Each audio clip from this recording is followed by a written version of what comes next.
우리들 교회 아침 묵상입니다. 오늘 새벽기도 말씀은 참으로 파격적이고요.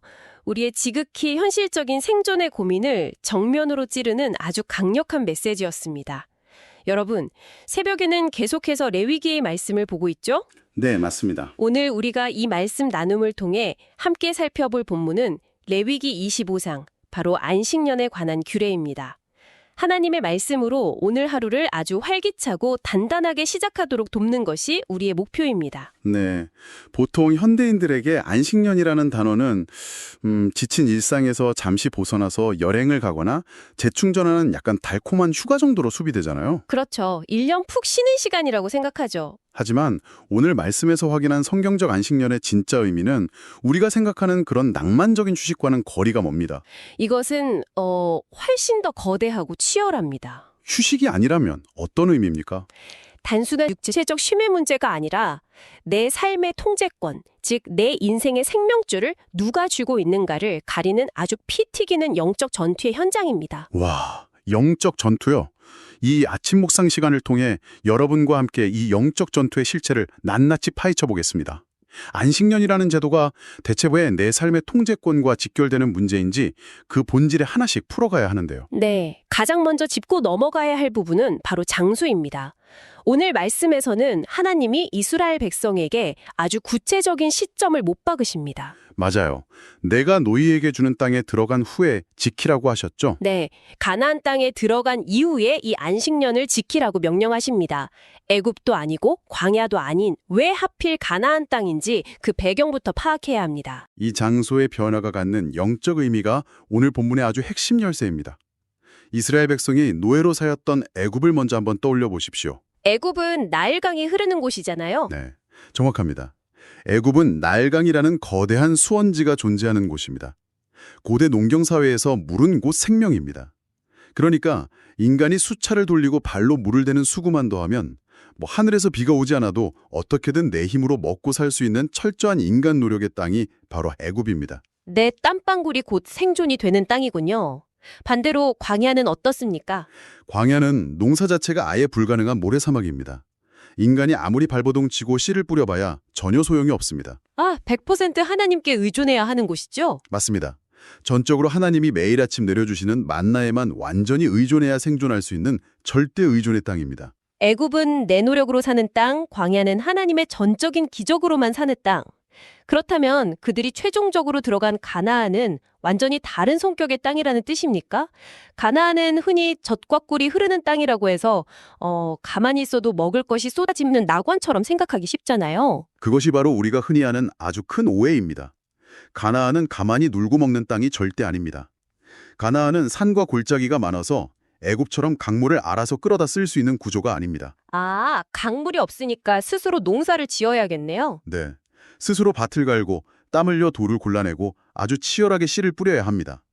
하지만 인간이 아무리 피땀 흘려 애를 써도 결정적으로 하늘에서 내리는 이른 비와 늦은 비가 제때 와주지 않으면 그 모든 수고가 한순간에 먼지가 되어버리는 땅입니다. 내 노력도 필요하지만 결과는 전적으로 하나님께 달린 곳이라는 말씀이군요. 정확합니다. 즉, 가나안은 인간의 최선과 하나님의 절대적인 주권이 팽팽하게 만나는 지점입니다. 인간의 치열한 수고가 반드시 필요하지만 결국 결실을 맺게 하는 통제권은 전적으로 하늘에 달려있는 곳.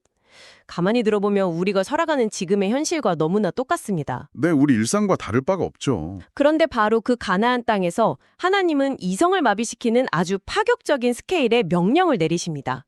6일 일하고 하루 쉬는 안식일도 지키기 어려워 죽겠는데 6년을 꼬박 농사 짓고 7년째에는 무려 1년을 통째로 쉬라는 것입니다. 무려 1년이죠. 현대인으로 치면 1년 동안 생업의 문을 완전히 닫고 모든 경제활동을 중단하라는 소리입니다. 이건 단순히 좀 쉬어라 수준이 아니라 너의 생존 수단을 스스로 끊어라 이런 극단적인 요구 아닙니까? 사실 바로 그 극단성에 안식년의 진정한 목적이 숨어 있습니다. 이 제도를 완벽히 이해하려면 성경의 맨 처음 창세기 에덴 동산으로 시선을 옮겨야 합니다. 에덴 동산이요? 네. 본래 인간은 에덴에서 노동의 고통 없이 하나님이 주시는 완벽한 안식을 누렸습니다. 그러나 인간이 하나님을 떠나 범죄함으로 인해 땅은 가시덤불과 엉겅퀴를 내기 시작했죠. 네, 땀을 흘려야 먹고 살 수 있게 되었죠. 네, 그때부터 인간은 이마에 땀을 흘리고 뼈 빠지게 수고해야만 겨우 입에 풀칠을 할 수 있는 노동의 저주 아래 놓이게 되었습니다.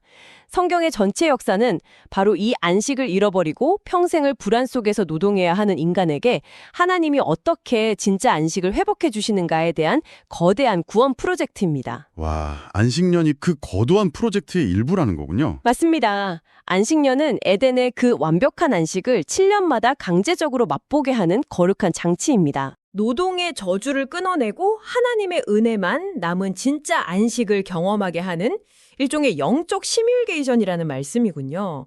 설교 중에 목사님께서 아주 날카롭게 짚어주셨죠. 이것은 내 인생의 통제권이 누구에게 있느냐, 내 인생의 진짜 주인이 누구냐를 명명백백하게 묻는 것입니다. 네, 이 훈련의 본질은 결국 자기 부인입니다. 인간은 끊임없이 내가 내 인생의 운전대를 잡고 있어야 안전하다고 착각합니다. 솔직히 매일매일 그렇게 착각하며 살죠. 그러니까요. 하지만 내가 1년 동안 내 손으로 밭을 갈지 않아도, 내 지독한 수고를 잠시 멈추어도 내 삶이 굶어 죽거나 무너지지 않는다는 것을 몸소 경험해야 합니다. 내가 아등바등 통제하고 쥐어짜야만 내 인생이 굴러간다는 그 교만한 착각을 완전히 산산조각 내는 시간입니다. 산산조각 낸다. 아주 적절한 표현입니다. 안식년은 하나님이 내 삶의 유일한 공급자이심을 뼈에 새기는 가장 처절하고도 영광스러운 신앙훈련입니다. 아, 잠깐만요. 머리로는 그 영적인 원리가 완벽하게 이해가 됩니다. 하지만 솔직히 현실에서는 이게 믿어집니까?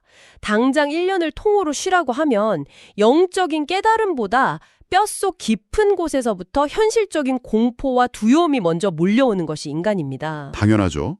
너무 현실적인 두려움입니다. 레위기 25장 20절을 보면 이스라엘 백성들의 아주 솔직하고 적나라한 질문이 나옵니다. 우리가 만일 7째 해에 심지도 못하고 소출을 거두지도 못하면 대체 무엇을 먹으리요? 이건 불신앙의 반항이라기보다 당장 내일 자식들 입에 거미줄 칠 것 같은 뼈저린 현실의 공포입니다. 지극히 당연한 공포입니다. 일하지 않는 자는 먹지도 말라는 것이 타락한 세상의 철칙이고, 우리는 그 시스템에 아주 완벽하게 길들여져 있습니다. 파종 시기가 다가오는데 밭을 놀려돈다는 건 농경사회에서 그냥 자살행위잖아요. 며 책망하시지 않습니다. 아, 책망하지 않으셨나요? 네. 오히려 인간의 그 연약함을 아시고 아주 구체적이고 압도적인 해결책을 본문에 미리 선언해 두십니다. 21절을 보면 하나님은 안식년 전인 6년 차에 무려 3년치의 소출을 한 번에 쏟아부어 주시겠다고 분명히 약속하십니다. 와, 6년 차에 3년치를 주신다고요? 이 계산법을 자세히 들여다볼 필요가 있습니다. 6년 차에 당장 먹을 것 1년치, 7년 차에 안식년으로 쉴 때 먹을 것 1년치, 그리고 8년 차에 다시 밭을 갈고 씨를 뿌려 새로운 소출을 거두기 전까지 먹을 1년치, 이 막대한 3년치의 식량을 6년 차 단 한 해의 농사에 전부 쏟아부어 주신다는 약속입니다. 그 하나님의 공급하심은 인간의 얄팍한 계산을 완전히 초월합니다. 사실 1년 농사로 3년치를 거둔다는 것은 기후 조건, 토양의 상태, 병충해의 부재 등 모든 자연 만물이 완벽하게 협력해야만 가능한 기적입니다. 상식적으로 불가능한 일이죠. 네, 이것은 인간의 농업 기술이 아니라 창조주의 직접적인 개입을 명백히 보여줍니다. 여기서 우리 삶을 뒤흔드는 아주 중요한 사실이 등장합니다. 우리는 종종 내 땀방울이 나를 먹여 살린다. 내가 밤낮 없이 고생해서 이만큼 벌어 가족들 건사한다고 굳게 믿습니다. 하지만 설교하실 때 분명히 말씀하셨죠. 복은 하나님의 것입니다. 복을 엉뚱한 데서 구하면 바보입니다. 아멘, 맞습니다. 우리는 교회에서 말하는 복이라고 하면 영적인 평안, 마음의 위로, 죽어서 가는 천국 정도만 생각하기 쉽습니다. 하지만 오늘 말씀은 당장 내 입에 들어오는 쌀 한 톨, 과일 한 알, 내 통장에 찍히는 월급, 이 물리적인 모든 삶의 영역이 철저하게 하나님이 주신 복임을 확실히 짚고 넘어갑니다. 영과 육을 나누는 우리의 이분법을 완전히 박살내는 겁니다. 네, 하나님이 우리의 일상과 경제 생활에 얼마나 깊이 개입하시는지를 보여주는 대목입니다. 이스라엘 백성들의 일상을 한번 상상해 보십시오. 어땠을까요? 그들은 8년차, 9년차에 새 곡식을 추수할 때까지 무려 3년 전에 추수한 묵은 소출을 먹어야 했습니다. 매일 아침 식사를 준비하기 위해 창고 문을 열고 그 묵은 곡식을 퍼낼 때마다 그들은 무엇을 확인했을까요? 와우, 매일 그 곡식을 보면서 놀랐겠네요. 맞습니다. 아, 내가 작년에 아무런 수고를 하지 않았는데 하나님이 이미 부어주신 은혜의 저축으로 내가 오늘 하루 생명을 연장하고 있구나. 이걸 매일 깨닫는 겁니다. 몇 끼 밥을 씹어 삼키며 하나님의 압도적인 공급하심을 입으로 맛보고 몸으로 체험했던 것이군요. 네, 머리로 배우는 신학이 아니라 위장으로 깨닫는 은혜입니다. 위장으로 깨닫는 은혜. 그렇다면 이것은 내 삶의 경제 시스템을 완전히 뒤집어 엎는 혁명입니다. 하나님의 말씀, 그 법도와 규례대로 산다는 것은 세상의 눈으로 볼 때 언제나 두렵고 비효율적이며 아주 무모해 보입니다. 내 계산기에는 절대 답이 안 나오는 공식이니까요. 하지만 그 세상의 계산기를 내려놓고 말씀에 순종할 때 일어나는 기적의 스케일을 보십시오. 내 힘과 내 얄팍한 노력으로 쥐어짜내서 얻는 것은 고작 1년치의 연명에 불과합니다. 그렇죠. 내 코가 석자니까요. 그러자 하나님의 명령에 순종하여 내 삶의 통제권을 내어드릴 때 3년치의 압도적인 공급이 쏟아지는 것을 경험합니다. 이것이 세상의 자본주의와 철저히 구별되는 그리스도인의 경제관념입니다. 치열한 땀방울이나 세상의 인맥이 내 생명줄이 아니라 하나님의 말씀에 대한 그 단순하고 무식한 순종이 진짜 내 생명줄입니다. 자, 하나님의 기적적인 은혜로 이스라엘 백성들의 창고에는 3년치 식량이 가득 채워졌습니다. 내 배가 부르고 내 창고가 든든해졌습니다. 마음이 아주 편안해졌겠죠. 그렇다면 이제 1년 동안 농사를 멈춘 7년차의 밭으로 시선을 돌려보겠습니다. 농사를 짓지 않으니 당연히 텅 비어 있어야 할 그 밭에서는 과연 무슨 일이 일어날까요? 아무것도 없는 황무지가 되는 것이 절대 아닙니다. 네, 씨앗이 남아있으니까요. 맞습니다. 6년 차에 추수하다가 땅에 떨어진 씨앗들이 비를 맞고 자연스럽게 자라납니다. 사람이 가꾸지 않고 가지치기를 하지 않은 포도나무와 감람나무에서도 스스로 풍성한 열매가 맺힙니다. 신기한 일이죠. 여기서 하나님은 창고를 가득 채워주신 직후에 바로 이 밭에 남은 자연 소출들에 대해 인간의 탐욕을 정조준하는 아주 불편한 룰을 강제하십니다. 탐욕을 정조준한다고요? 그게 어떤 룰입니까? 5절과 6절의 규례를 유심히 들여다보아야 합니다. 하나님은 이 7년 차에 스스로 자라난 소출을 땅의 주인이 거두지 못하게 하십니다. 여기서 거두지 말라는 것은 열매를 땅에 그냥 썩혀버리라는 뜻이 절대 아닙니다. 아, 썩히는 게 아니라면요. 이것을 내 것이라고 주장하며 수확해서 자기 창고에 독점적으로 쌓아두지 말라는 뜻입니다. 인간은 배가 부르고 창고가 꽉 차도 밭에 떨어진 이삭 하나까지 아까워하며 남김없이 긁어모으려는 지독한 탐욕의 존재입니다. 맞아요. 창고가 꽉 차도 더 갖고 싶어 하죠. 네, 하나님은 그 소유욕의 잔재질, 이른바 인마이 포켓을 철저하고 엄격하게 금지하십니다. 아, 독점을 금지하셨군요. 그렇다면 주인이 독점하지 못한 그 밭의 열매는 대체 누구의 몫이 됩니까? 땅의 진짜 주인이 개입하셔서 소유권의 지분을 완전히 새로 분배하십니다. 네, 놀라운 분배가 일어납니다. 땅의 주인은 물론이고 평소에 주인의 눈치를 보던 남종과 여종, 일용직 품꾼, 거류하는 나그네와 외국인, 심지어 가축과 들개 같은 들짐승까지 모두가 동등한 자격으로 그 밭에 들어와 함께 배불리 먹습니다. 세상의 신분과 계급, 소유의 장벽이 완전히 무너진 거대한 공유식탁이 열리는 것입니다. 고대 노예제 사회의 맥락에서 이것은 혁명을 넘어선 엄청난 충격입니다. 노예나 일용직 노동자가 주인의 눈치를 전혀 보지 않고 감히 주인의 밭 한가운데로 당당하게 걸어들어와 가장 좋은 포도를 따먹습니다. 평소 같으면 상상도 못할 일이죠. 평소 같으면 채찍을 맞거나 죽임을 당할 일입니다. 하지만 안식년에는 그 일이 합법입니다. 주인은 종에게 그거 내 땅에서 난 내 열매야, 당장 손 떼! 라고 주장할 권리가 단 1%도 없습니다. 와, 1%도 없다는 게 참 놀랍습니다. 안식년을 통해 그 땅의 진짜 오너가 하나님이시며 자신 역시 그저 하나님의 땅에 잠시 고용된 청지기에 불과하다는 사실을 강제로 인정해야 하기 때문입니다. 철저한 자기 부인과 소유권의 완전한 이전이 일어나는 가장 영광스러운 은혜의 현장입니다. 수천 년 전 중동 지방의 이 밭과 포도원 이야기가 오늘날 대한민국을 살아가는 우리에게 어떤 구체적인 의미가 있을까요? 설교하실 때 목사님께서 이 안식년의 공유식탁 구절을 유심히 보시며 무릎을 치듯 이렇게 말씀하셨죠. 이거 우리 목장인데? 네, 저도 그 부분에서 아주 소름이 돋았습니다. 이 대목에서 저는 망치로 머리를 맞은 듯한 깊은 깨달음을 얻었습니다. 우리들 교회의 핵심이자 영적 심장과 같은 이 목장 모임의 본질이 방금 우리가 나눈 안식년의 밭과 너무나도 정확하게 일치하기 때문입니다. 목장 모임의 현실을 한번 짚어보시죠. 현대인들에게 자기 집이라는 공간은 철저한 프라이버시이자 소유권의 결정체입니다. 월요일부터 토요일까지 세상에서 뼈 뻗지게 고생하고 지친 몸을 이끌고 돌아오는 나만의 안식처입니다. 그런데 그 공간을 엽니다. 맞습니다. 일주일에 한 번 그 피곤한 몸을 이끌고 굳게 닫혀있던 내 집 방문을 활짝 엽니다. 금요일 밤 넷플릭스나 보며 혼자 쉬고 싶은 그 간절한 본능을 완전히 꺾고 내 식탁에 나와 아무런 혈연 관계도 없는 다른 형제 자매들을 부릅니다. 엄청난 희생이죠. 내가 피땀 흘려 일해서 번 돈으로 장을 보고 수고롭게 음식을 장만하여 기꺼이 나눕니다. 그리고 그 식탁에서 내 부끄러운 죄와 아픔을 나누며 서로를 먹입니다. 세상의 눈으로 보면 도무지 수지타산이 안 맞는 헐수고입니다. 당연히 헛수고처럼 보이죠. 내가 밖에서 얼마나 더럽고 치사하게 일해서 번 돈인데 왜 주말까지 내 집에서 남들 밥을 차려줘야 해? 세상은 그렇게 묻습니다.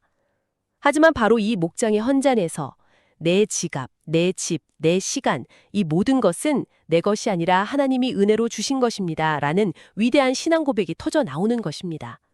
소유권이 나에게서 하나님께로 넘어가는 철저한 훈련의 장입니다. 이 지점에서 인간의 밑바닥 본성을 찌르는 아주 중후한 통찰이 등장합니다. 인간의 본성은 무의식적으로 끊임없이 내 것에 울타리를 치고 꽉 움켜쥐려 합니다. 내 공간, 내 돈, 내 시간, 내 자식 전부 다요. 맞습니다. 하지만 하나님은 안식년이라는 제도를 통해 그리고 오늘날 목장이라는 공동체를 통해 이 이기적인 인간의 본성에 강력한 브레이크를 거십니다. 내 수고로 얻은 것 같지만 그것은 내 은혜로 주어진 것이다. 그러니 흘려보대라 하고 명령하시는 겁니다. 내 땅에서 났지만 내 것이 아님을 훈련시키는 거군요. 네, 내 것이 아님을 정기적으로, 강제적으로 훈련시키는 하나님의 특별하고도 은혜로운 장치입니다. 이것이 바로 망가진 에덴 동산의 완벽한 회복을 이 척박한 땅에서 미리 맛보는 일입니다. 꽉 움켜진 손을 펴고 내 삶의 소유권을 내려놓는 것, 그것이 곧 천국의 모형이라는 말씀입니다.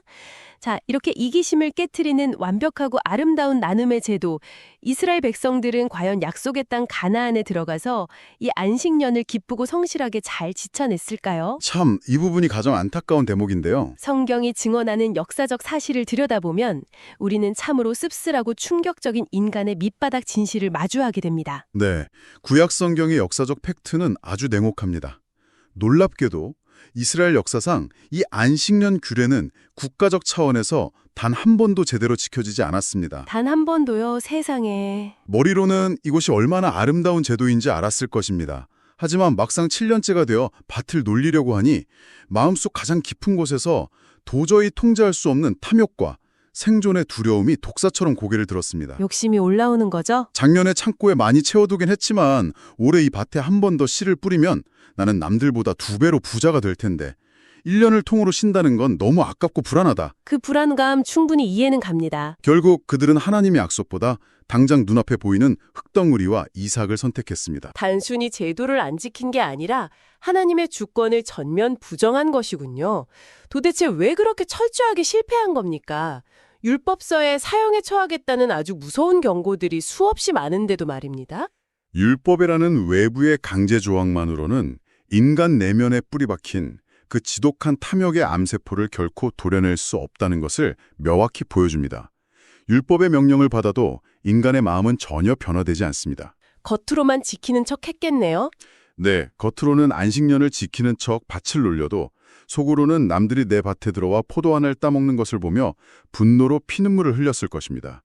외부의 규칙으로는 인간의 본질적인 이기심과 생존에 대한 근원적인 공포를 결코 해결할 수 없었던 것입니다. 해결할 수가 없었군요. 역대하 36장 21절을 보면 이스라엘이 바벨론의 포로로 끌려가 70년 동안 황무지가 된 이유를 그들이 지키지 않았던 70번의 안식년을 땅이 강제로 누리게 하신 것이라고 명확히 증언합니다. 탐욕의 대가는 결국 완벽한 파멸과 통제권의 박탈이었습니다. 아, 70번의 안식년. 그렇다면 이 안식년은 인간의 탐욕 앞에 산산조각 난 채 영원히 지켜지지 못한 실패한 법전의 텍스트로만 성경에 남은 것일까요? 아닙니다. 여기서 신약시대로 넘어오며 인류 역사를 완전히 뒤집는 가장 위대하고 놀라운 반전이 일어납니다. 바로 사도행전 2장 오순절 성령강림 사건입니다. 네, 이 부분이 클라이맥스죠. 성령이 임하시자 초대교회 성도들에게 율법으로는 수천 년 동안 불가능했던 기적 같은 변화가 단숨에 일어납니다. 율법의 채찍으로 수백 년을 강제해도 단 한 번을 지켜내지 못했던 그 안식년의 본질이 성령이 성도들의 마음속에 내주하시자 단숨에 완성되어 버립니다. 사도행전의 기록을 보십시오. 그들이 어떻게 했죠? 초대교회 성도들은 그 누구도 강요하거나 눈치를 주지 않았는데도 자발적으로 자기 재물과 소유를 기꺼이 팔아 가난한 자들에게 나누어 줍니다. 7년에 한 번 억지로 흉내내며 밭을 내어주는 고통스러운 안식년이 아니라 성령이 충만해지자 매일의 일상 속에서 내 것의 경계를 허물고 나누는 완벽한 안식년의 삶을 자동으로 살아내기 시작한 것입니다. 자동으로, 이 자동으로라는 단어가 오늘 본문을 관통하는 가장 치명적인 핵심입니다. 억지로 눈치를 보며 벌벌 떨면서 하는 것이 아니라 속에서부터 터져나오는 기쁨으로 본성을 거스르는 이타적인 행동을 너무나 자연스럽게 행하게 되었다는 것이죠. 성령의 역사가 아니면 불가능합니다. 말씀에서 정확히 짚어주셨듯 기도와 성령 충만 없이 하나님의 일을 하면 그것은 그저 마지못해 하는 또 다른 수고로운 짐, 저주스러운 일이 되고 맙니다.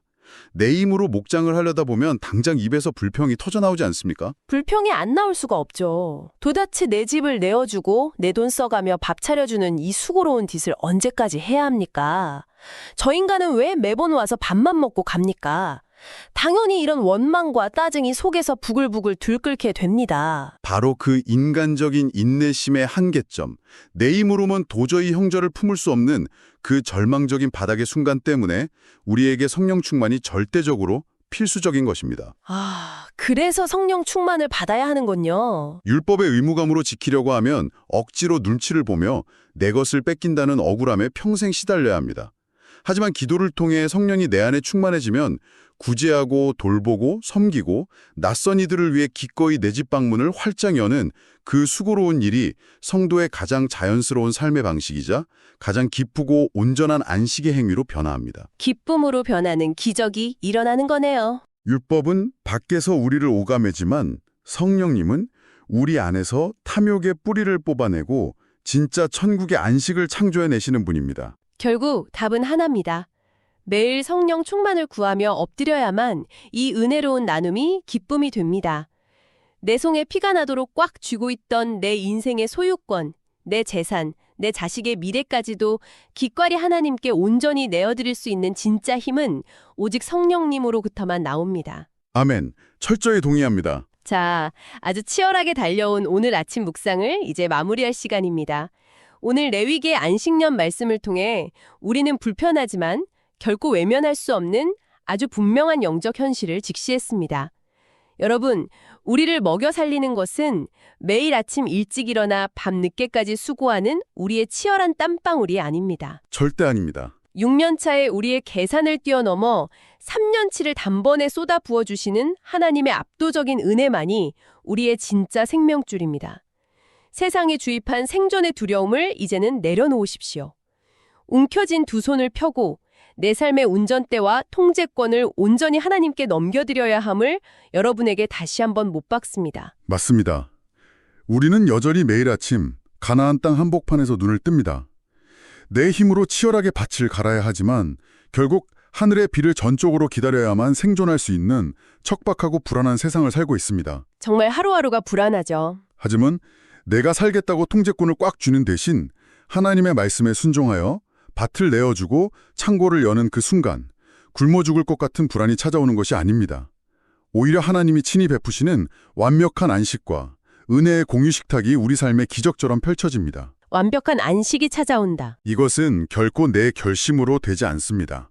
날마다 무릎 꿇고 성령님의 도우심을 간절히 구하며 내 것을 내어주는 그 자연스러운 은혜의 밭으로 매일 나아가야 합니다. 오늘 이 긴 묵상을 마치며 여러분이 오늘 하루 치열한 삶의 현장에서 스스로에게 끊임없이 던져볼 도발적인 질문을 하나 드리며 마무리하겠습니다. 아주 중요한 질문이 되겠네요. 오늘 하루 여러분이 이것만큼은 절대 양보 못해.